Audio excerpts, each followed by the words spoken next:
Banyak kebijakan bagus tapi delivery-nya lemah. Presiden sudah arahkan pengendalian harus tepat dan handal.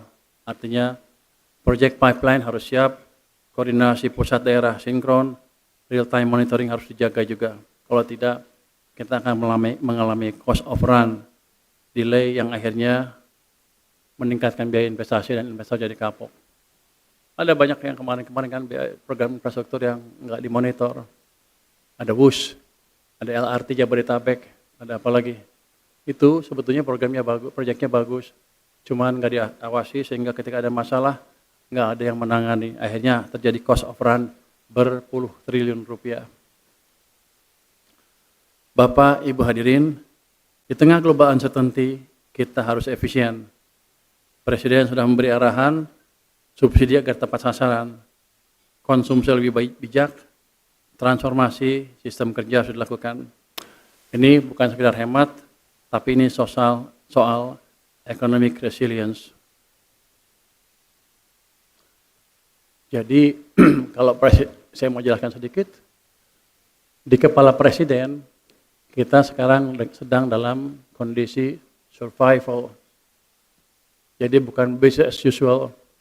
Semua resources yang ada kita akan pakai untuk memastikan ekonominya bisa tumbuh secara optimal. Jadi kalau Anda lihat ada satuan PKH di mana penggelapan penyelewengan di penggunaan hutan dan lain dibereskan, itu langkah presiden yang serius. Dia nggak mau lagi ada sumber daya alam kita yang dimanfaatkan, tapi returnnya untuk negara nggak bagus. Jadi itu akan dilakukan terus ke depan. Jadi saya tekankan di sini, kita dalam mode survival, Pak Dirut.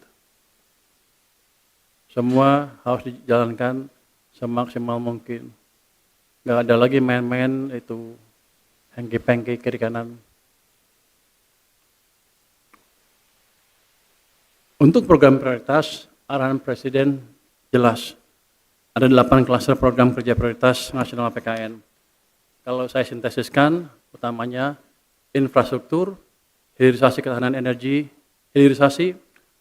energi, dan penguatan ekonomi daerah. Benang merahnya hanya satu, yaitu value creation dan industrial upgrading. Contoh konkretnya begini, misalnya dengan hilirisasi nikel, ekspor naik di dari raw ke proses. Tapi ini Pak Dirut, hilirisasi nikel kita gede-gedein, tapi yang untung perusahaan Cina. Saya suka sedih ngelihatnya. Jadi coba kita lihat perusahaan domestik atau BUMN ada nggak yang bisa kita bantu. Termasuk dalam hilirisasi adalah energy security projects.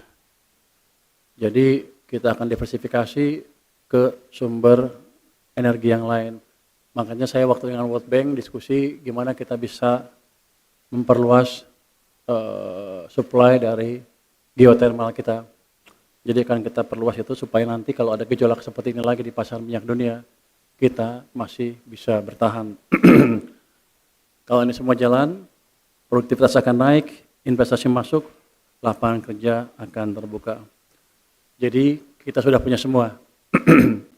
Fundamental kuat, fiscal credibility, momentum global juga waktu lambat kita masih bisa jaga. Ingat, 90% dari ekonomi kita disumbangkan oleh domestic demand. Kalau pemerintah dan bank sentral bisa jaga domestic demand, prospek ekonomi Indonesia tetap akan baik walaupun global kacau balau. Ingat tahun 2009 waktu kita melihat hampir seluruh negara di keliling kita mengalami pertumbuhan negatif, kita masih bisa tumbuh 4,6%. Jadi Indonesia sebetulnya jago, cuman kurang berani mengakui kejagoannya. Kalau kita konsisten investasi tepat, leverage financing, disiplin dijaga, insya Allah hasilnya pasti kelihatan.